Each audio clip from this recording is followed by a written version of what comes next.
Welcome to my channel. আমি কাকুলি বিশ্বাস, আমার চ্যানেল উইথ কাকুলি। আমার চ্যানেলটি সার্চ করার জন্য তোমরা KAKALI এটাই টাইপ করবে। আমি আজকে তোমাদের সাথে লাউ চিংড়ি রেসিপি শেয়ার করতে চাই। এসো আমি কিভাবে লাউ চিংড়িটা বানাচ্ছি সেটা দেখানোর সাথে সাথে একবারে উপকরণগুলোও তোমাদের দেখিয়ে দেবো। আমি কড়াই বসিয়ে দিয়েছি, কড়াই গরম হয়ে গেছে। এবার আমি এতে সর্ষের তেল দিয়ে দিলাম। তেলে প্রথমে আমি দুটো তেজপাতা দিয়ে দিলাম, দুটো শুকনো লঙ্কা ফাটিয়ে রেখে দিয়ে দিলাম, আর এখানে নিয়েছি গোটা জিরে আর রাঁধুনি, এই দুটো ফোড়নে দেব। ফোড়নটা একটু ভালো করে ভেজে নেব। ফোড়নটা ভাজা হয়ে গেছে। এবার আমি চিংড়ি মাছটা একটু লবণ ছিটিয়ে দিয়েছি, একটু হলুদ দিয়ে চিংড়ি মাছটা প্রথমে ভাজবো।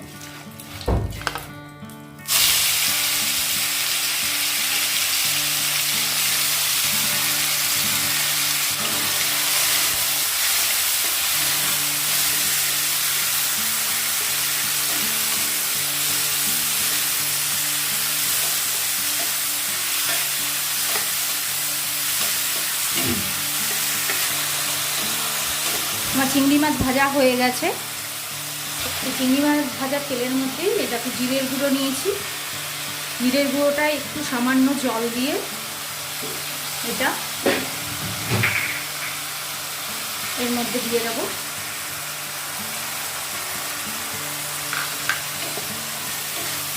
খুব বেশি মশলার প্রয়োজন নেই, এই জন্য আমি খুব সামান্য এতে জিরের গুঁড়ো দিলাম। এবার এতে লবণ দিয়ে দিলাম, হলুদ দিয়ে দিলাম।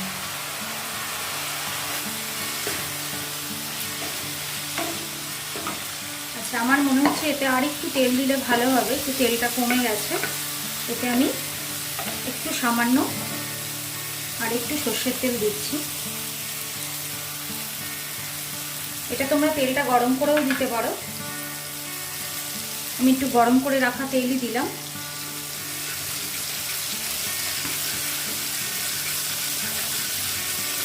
গরম তেল দিলে যেটা হবে, কাঁচা তেলের গন্ধটা লাগবে না।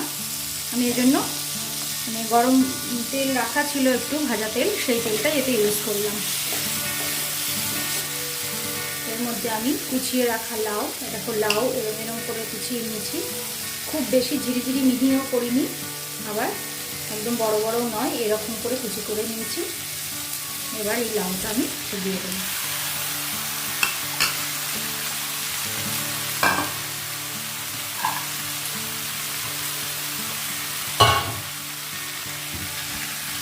লাউ পুরোটাই দিয়ে দিলাম।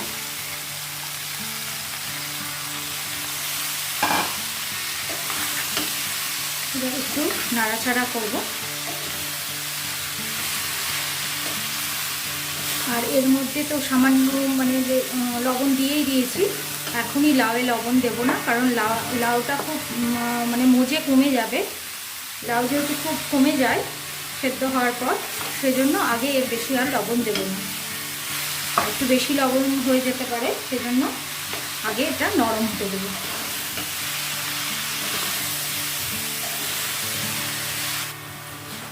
এবার আমি কাঁচা লঙ্কা দেবো, যেহেতু আমি দুটো ছোট ছোট শুকনো লঙ্কা দিয়েছি, সেজন্য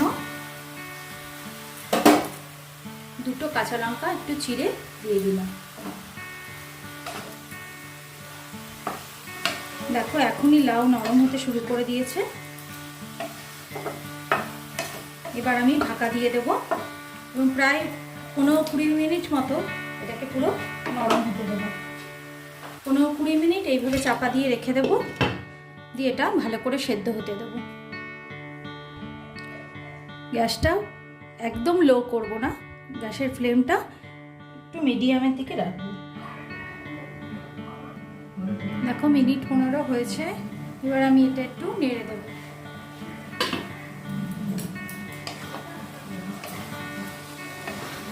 লাউটা সুন্দর গলছে।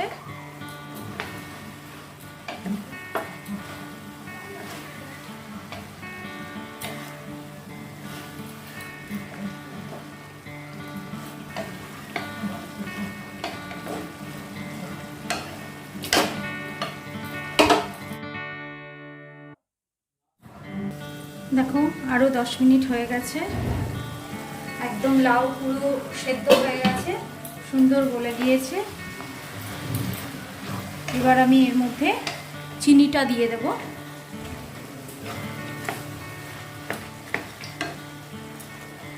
এটা একটু মিষ্টি মিষ্টি হবে বলে আমি একটু বেশি করে এতে চিনি দেব।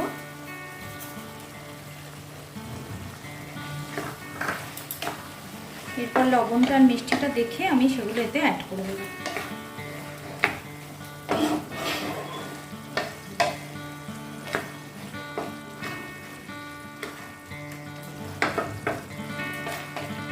এবার এই চিনিটা গলার জন্য একটু চাপা দেব।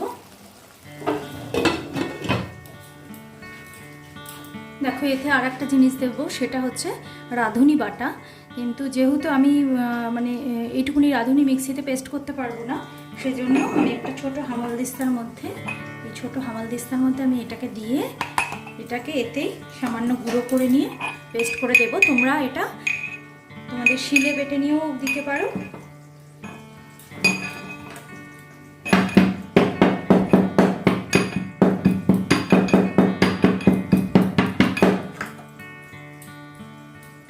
দেখো আমার এটা এর থেকে বেশি ভালোভাবে আর মিহি করা সম্ভব হয়নি। তোমরা এটা মিক্সিতে যদি হয়তো ভালো, নালে তোমরা শিল ইউজ করলে শিলে সেটা বেটে নিতে পারো, কিংবা এরমভাবেও এই জলটা দিতে পারো, তাতেও এর টেস্টটা একই রকম হবে।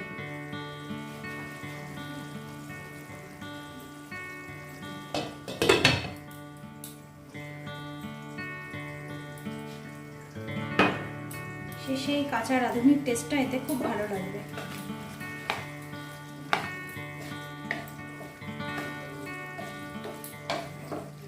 এবার আর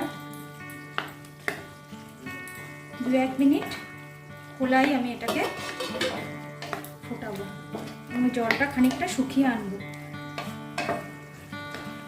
দেখো লাউ ভালো সেদ্ধ হয়ে গেছে, সুন্দর গলে গেছে। এবার আমি এতে একটু লবণ মিষ্টিটা টেস্ট করে সেটা অ্যাড করবো। লবণ মিষ্টি একদম পারফেক্ট হয়েছে, আর এতে দেওয়ার আমার প্রয়োজন নেই।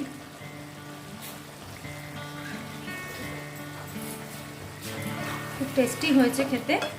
তোমরা অবশ্যই এটা বাড়িতে তৈরি করবে, এবং এই প্রচণ্ড গরমের সময় এটা একটা খুব মানে কুল খাবার, ভীষণই আরামদায়ক। এই গরমে লাউ দিয়ে যে কোনো আইটেমই খুব গরমে আরাম দেয়। এই লাউ চিংড়িটা তোমরা অবশ্যই রান্না করো। লাউয়ের রসটা পুরোটাই শুকিয়ে এসছে, আর এইটুকুনি দরদরে ভাবটা থাকাটাই ভালো লাগবে খেতে। কেউ যদি মনে করো একটু শুকনো করবে, সে শুকিয়ে নিতে পারো।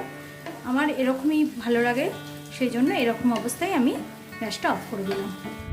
আমার এই লাউ চিংড়ি রেসিপিটা তোমাদের যদি ভালো লাগে অবশ্যই আমাকে কমেন্ট বক্সে জানিও, এবং আমার চ্যানেলটা ভালো লাগলে লাইক শেয়ার অবশ্যই করো।